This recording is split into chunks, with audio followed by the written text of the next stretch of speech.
ओम नमः शिवाय दोस्तों। अगर आप अपनी सीकेडी को रिवर्स करना चाहते हो, अपने आप को लंबे समय तक डायलिसिस से बचाना चाहते हो, या अगर आपका डायलिसिस शुरू हो गया है तो उसको बंद करना चाहते हो, तो ये वीडियो आपके लिए बहुत ज़्यादा ज़रूरी होने वाला है। इस वीडियो को आखिर तक ज़रूर देखिएगा। इस वीडियो में मुख्य तौर पे मैं 3 चीज़ों के ऊपर बात करूँगा। पहले नंबर पे सीकेडी पेशेंट को कौन-सी मेडिसिन लेनी चाहिए, दूसरे नंबर पे सीकेडी पेशेंट जो हिम्स गए थे उनका क्या होगा, तीसरे नंबर पे सीकेडी पेशेंट से मैं अब कुछ अपने मन की बात करना चाहता हूँ।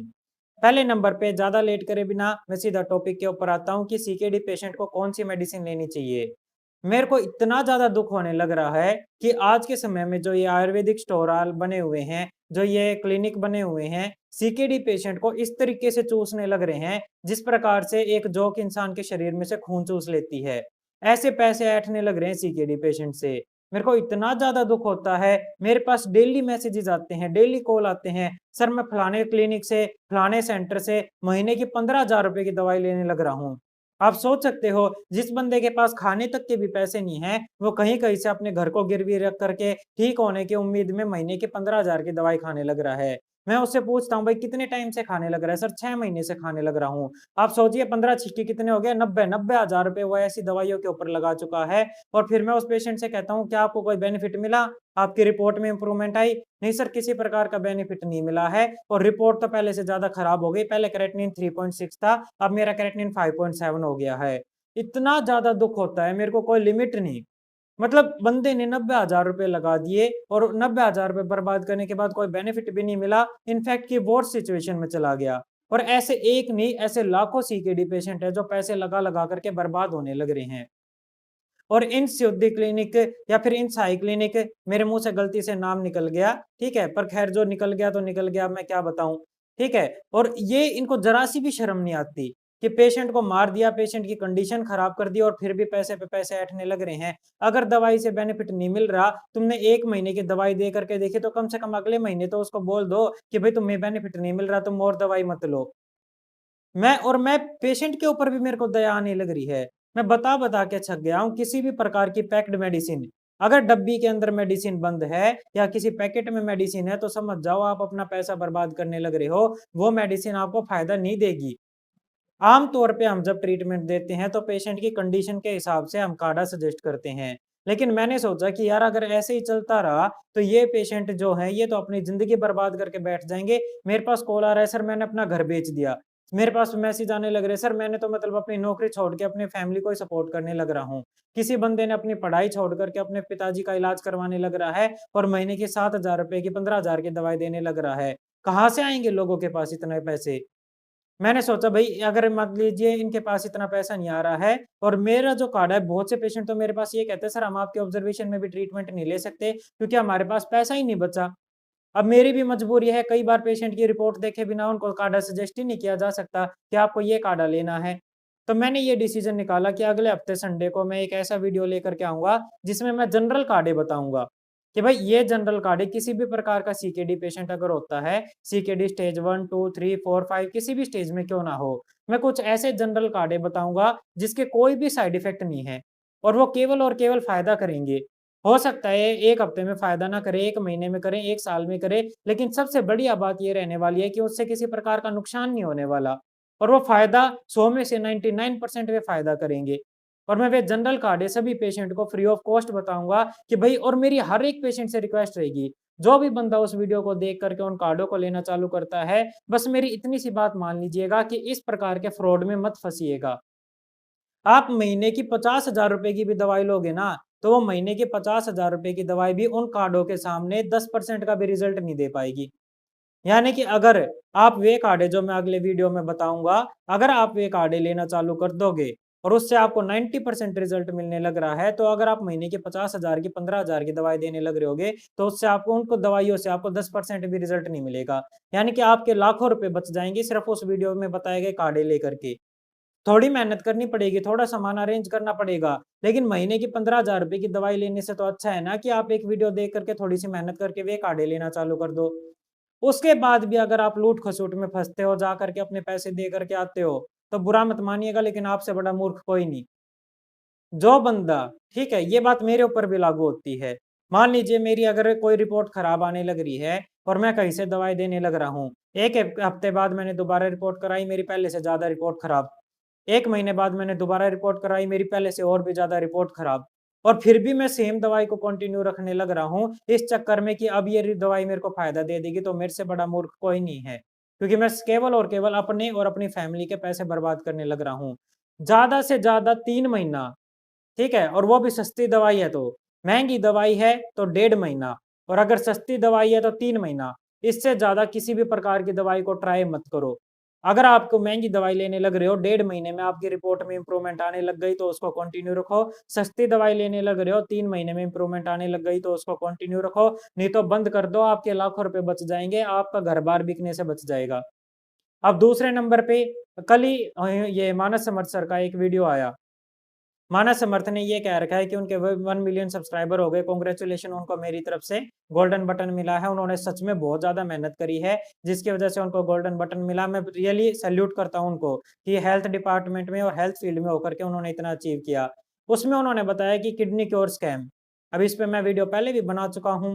लेकिन सबसे बड़ी ध्यान देने की बात ये है कि उन्होंने वीडियो में एक ये बात भी बोली कि वो काफ़ी सारे पेशेंट के पैसे वापस दिला चुके हैं और जिन लोगों को फ़ायदा नहीं मिला, उनके पैसे वापस भी दिलाएँगे। अब इसी चीज़ से सीकेडी पेशेंट मैं हाथ जोड़ के रिक्वेस्ट करने लग रहा हूँ, इन्हीं बातों से आप समझ जाओ। ये हॉट वाटर इमर्शन थेरेपी है जो हिम्स चलने लग रहा है ना, आप खुद उनकी बातों के ऊपर ध्यान करो जो मानस समर्थ ने कही है। अगर वो चीज़ ठीक है तो उन्होंने किस चीज़ के पैसे वापस दिलाए? उन्होंने अपने वीडियो में कहा है कि मैं काफ़ी लोगों के पैसे वापस दिला चुका हूँ। अगर पैसे वापस दिलाए हैं उन्होंने तो किस बात के पैसे वापस दिलाए? पेशेंट को फ़ायदा नहीं मिला, पेशेंट का नुकसान हो गया, तभी उनके पैसे वापस दिलाए गए हैं। और अगर वे पैसे वापस दिलाएँगे तो किस चीज़ के पैसे वापस दिलाएँगे? हज़ारों लोग ट्रीटमेंट ले चुके हैं, लाखों लोग घर पर ट्रीटमेंट लेने लग रहे हैं, कितनों का नुकसान हो गया, कोई लिमिट नहीं है। कितने लोगों की जान जा चुकी है, उसकी भी कोई लिमिट नहीं है। कितने लोग ऐसे थे जो 10 साल तक डायलिसिस से बच सकते थे, लेकिन 10 महीने के अंदर गर्म पानी में बैठने की वजह से डायलिसिस पे जा चुके हैं।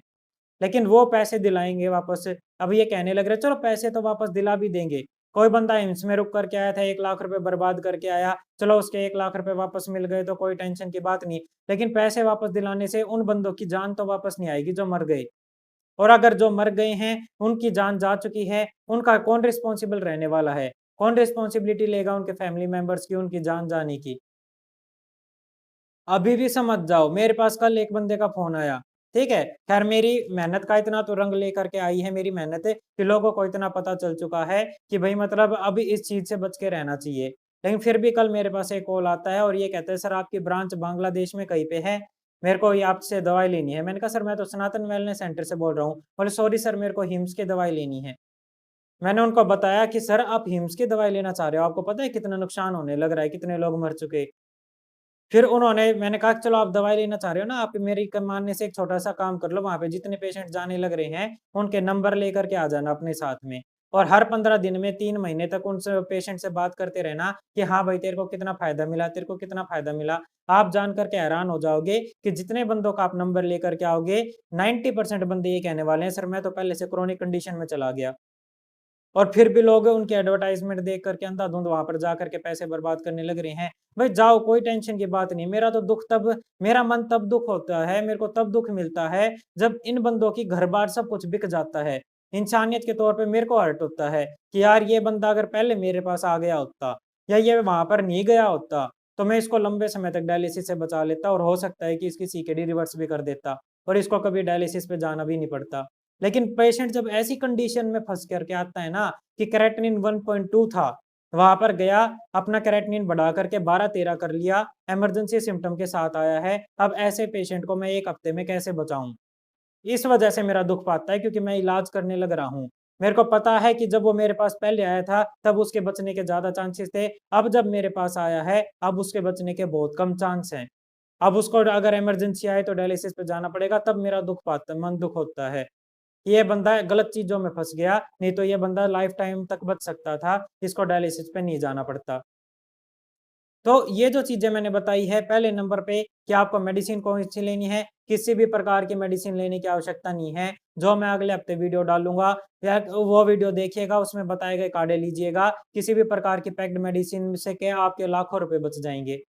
दूसरे नंबर पे हिम्स के पैसे, जो लोगों के पैसे बर्बाद हो गए हैं, मानस समर्थ सर ने एक वीडियो बना रखा है, उनके चैनल पर जाकर के वीडियो देखिए, उसमें डिस्क्रिप्शन में एक लिंक दे रखा है, उस फॉर्म को भरिए। उम्मीद कर सकते हैं कि शायद आपके पैसे वापस मिल जाएँ।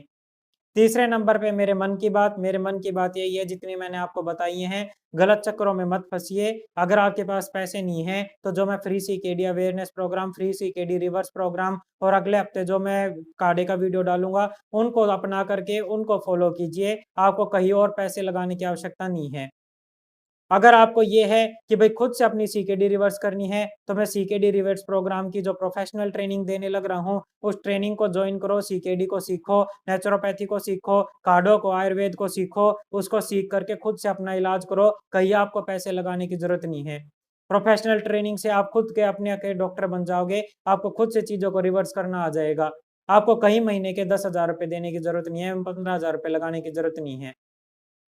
तो मैं बस इतना चाहता हूँ कि आप गलत चक्करों में मत फँसो, आप ठीक हो सकते हो, आपके बहुत अच्छे चांसेज़ होते हैं रिकवरी के, अगर आप सही टाइम पर सही इलाज करवाते हो तो। लेकिन अगर आप ज़्यादा डिले करने के बाद में, लास्ट स्टेजेज़ पर पहुँचने के बाद में आते हो, तो आपकी रिकवरी जो होगी वो बहुत धीरे-धीरे होने वाली है। स्टेज 5 से पहले स्टेज 4, फिर 3, फिर 2 इस तरीके से रिकवरी चलेगी, जो बहुत ही ज़्यादा टाइम कंज्यूमिंग प्रोसेस होता है। लेकिन मेरी बस इतनी सी रिक्वेस्ट है, अपने लाखों रुपए अपना घर-बार बेचने की आपको आवश्यकता नहीं है। बस इतनी सी बात मेरी मान लीजिए। ये वीडियो अगर आपको अच्छा लगा है तो मेरे चैनल को सब्सक्राइब कर लीजिएगा, बेल आइकन का बटन दबा लीजिएगा और इन वीडियोज़ को शेयर ज़रूर कीजिएगा। आपका एक शेयर किसी के लाखों रुपए बचा सकता है, किसी का घर-बार बिकने से बचा सकता है। Thank you very much, have a nice day. ओम नमः शिवाय।